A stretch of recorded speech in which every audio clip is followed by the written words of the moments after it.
통일신라와 발해로 이루어진 남북국 시대까지 우리는 한국 고대사의 기나긴 여정을 마무리하고 드디어 고려의 역사 그 첫 장을 펼치게 되었습니다.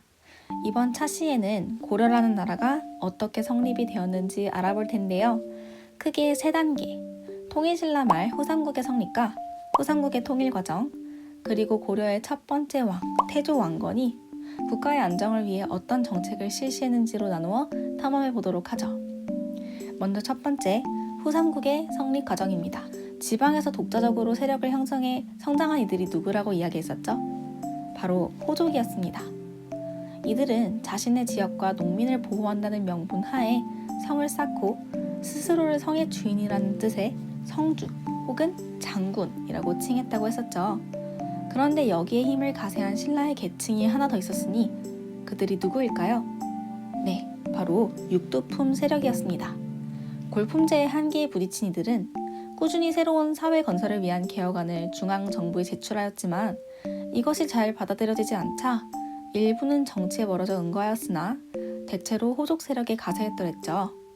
여기까지가 지난 시간에 배운 내용이라면 오늘은 그 구체적인 사례를 알아본다고 생각하면 되겠습니다. 먼저 한반도 서남 쪽에서 힘을 키우며 가장 유력한 호족으로 등장한 이는 견훤이었습니다. 신라의 김유신이 단공과 함께 백제를 멸망시켰다. 내가 이제 완산주에 도읍하여 의자왕의 원한을 씻으려 한다.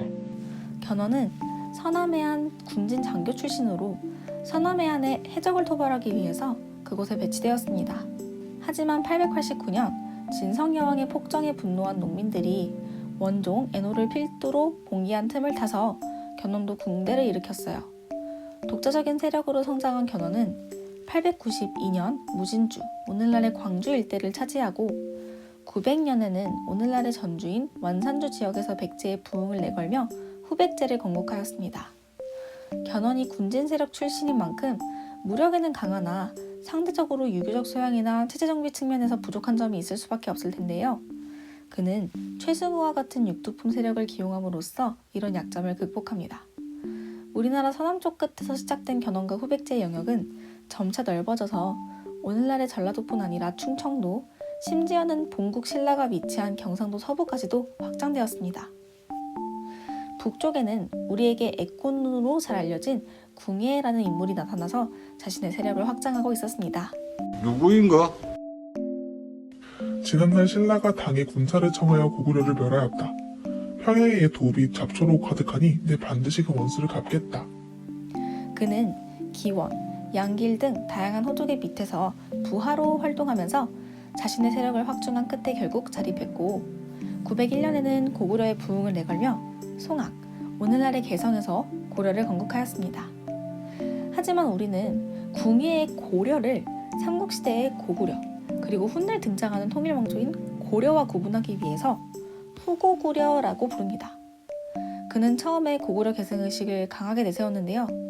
궁예 자체가 고구려를 계승하려는 마음이 막 강했다기보다는 그가 터를 잡은 이 송악 지역에 옛 고구려 유민들이 많이 남아있어서 이들의 지지와 환심을 사려는 의도가 더 컸다고 봐야 할 것입니다.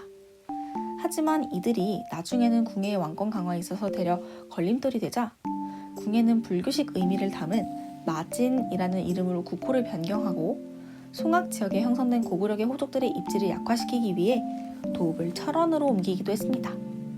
또 이윽고 국호를 다시 태봉으로 변경했었죠. 국호가 계속 변해서 헷갈릴 텐데 이렇게 정리해보았으니까 참고해주세요. 편의상 이번 강의에서는 궁예의 지배하에 있는 국가는 그냥 다 후고구려라고 통일해서 부르겠습니다. 궁예는 또 광평성이라는 최고 중앙 관청을 설치해서 통치체제를 정비하는 등 국가의 기틀을 다지기 위한 여러 시도를 하였습니다. 사실 궁예는 이대로 끝내기 좀 아쉽거든요.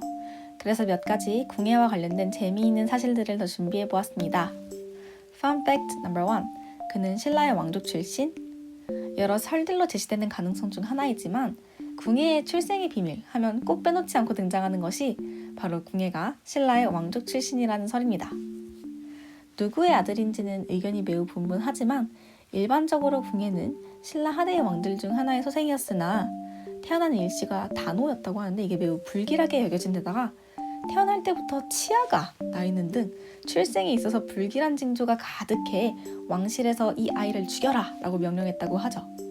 그렇게 높은 곳에서 아기를 던져 죽이려 했으나 이를 유모가 가까스로 아라에서 받아냈습니다. 다만 그 과정에서 손톱으로 눈을 한쪽 찔러버리게 되었고 결국 이때 궁예는 한쪽 눈이 멀게 되었다고 하죠. Fun fact number 2. 나는 미륵불이다. 궁예는 어린 시절 괄괄한 성격으로 많이 말썽을 피우고 다녔는데 보다 못한 유모가 출생의 비밀을 알려주자 정신이 들었는지 출가하여 절에 들어갔다고 합니다. 이때의 경험 때문인지 궁예는 후에 최고 통치자의 자리에 올랐을 때에도 마진, 태봉과 같이 불교식 국명을 짓기도 하고 불교 종파 중 하나인 미륵신앙을 국가의 통치 이념으로 활용하고자 했는데요. 특히 스스로가 미륵불이라고 주장하면서 신하들과 호족들을 탄압하는 과정에서 이들의 반발을 사기도 했습니다. 누구인가? 지금 누가 기침 소리를 내었어? 신이옵니다, 폐하. 참으로 딱하구나. 내가 가만히 보니 네놈 머릿속에는 마구니가 가득 찼구나. 여봐라, 저자의 머릿속에는 마구니가 가득하다. 그 마구니를 때려 죽여라. 폐하. 여기서 마구니가 끼었다며 신하의 생각을 꿰뚫어 볼 수 있다고 주장하는 궁예를 확인할 수 있죠. 고려사의 기록을 한번 볼까요? 집권 후반기에는 스스로를 미륵불이라 칭해 불렀으며 관심법으로 인간의 생각을 꿰뚫어 본다고 주장하고 법봉을 사용하여 가신들을 때려 죽이는 등 광기를 일으켰다. 집권 후반기에 궁예가 얼마나 포악하게 변했는지를 잘 알 수 있겠죠. 물론 역사는 승자의 기록이라고도 하죠. 훗날 궁예를 몰아내고 왕이 된 왕건 측에 의해 기록된 내용인 만큼 궁예를 일부러 부정적으로 묘사했던 해석도 있습니다. 이제 후삼국의 통일 과정을 살펴봅시다. 후삼국의 통일에서 가장 크게 활약한 것은 방금 말한 태조 왕건입니다. 그는 고려를 건국하고 후백제와 신라의 영역까지 모두 통일하는 데 성공한 인물이었죠. 그렇다면 태조 왕건의 여정을 따라 떠나봅시다. 태조 왕건은 궁예의 부하로서 활약한 인물이었습니다.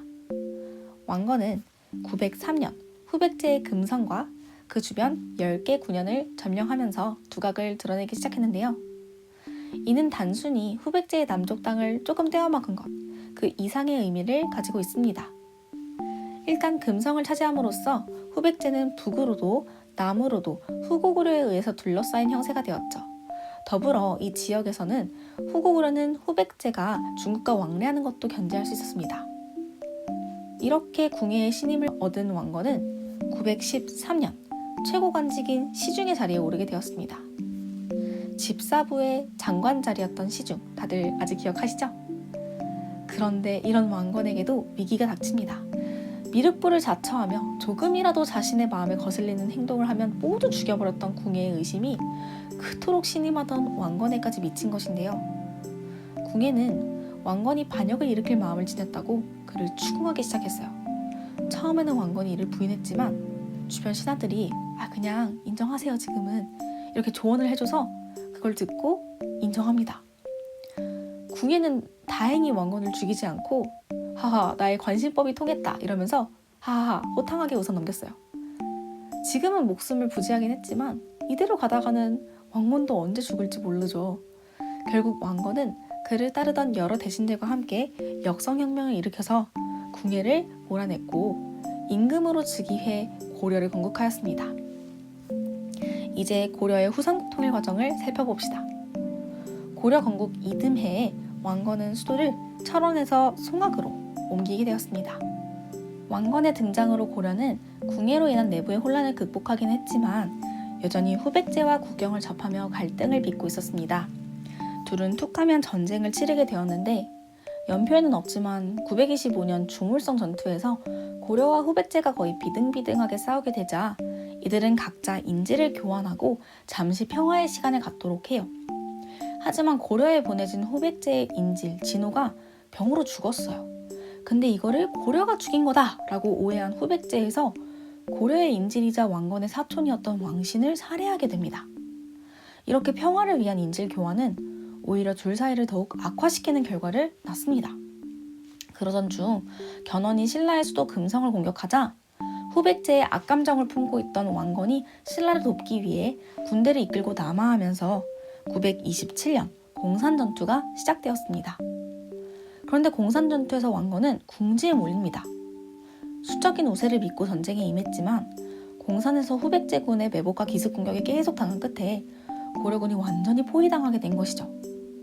왕건도 꼼짝없이 죽을 위기에 놓였습니다.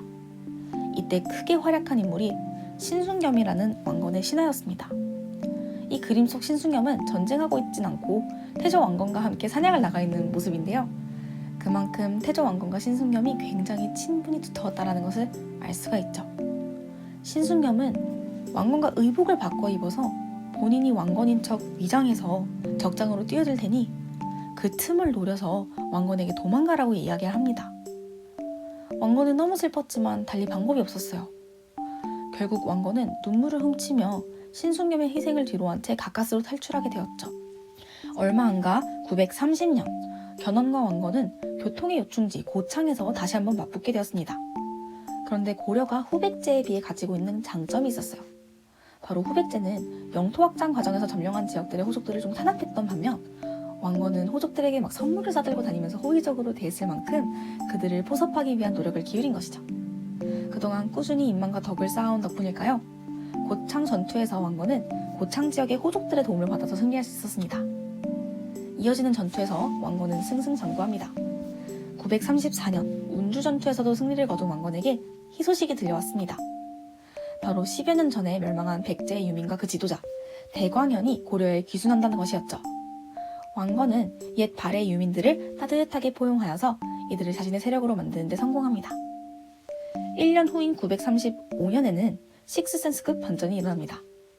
후백제에서 견훤의 아들인 신검이 정변을 일으켜서 견훤을 금산사에 유폐시켜버린 것입니다. 견훤은 그의 넷째 아들인 금강을 매우 총애했습니다. 지혜롭고 군사적 재능마저 특출나다는 이유였는데요. 견훤이 왕위를 금강에게 넘기려고 하자 이에 분노한 장자 신검이 반란을 일으켜서 아버지 견훤을 유폐하고 동생 금강은 죽여버린 후에 본인이 즉위해버려요. 견훤이 이에 치를 떨다가 몇 달 안 가서 금산사를 탈출해 왕건 세력에 귀부하게 됩니다. 그동안 내내 적으로 싸웠던 견훤이 한순간에 고려의 편으로 들어가 버린 것이죠. 한편 더 이상 신라도 가망이 없다고 느낀 경순왕이 고려에 항복하게 되면서 신라의 역사도 막을 내립니다. 이 모든 일이 935년에 일어났어요. 가히 격변의 해라고 부를만 하죠.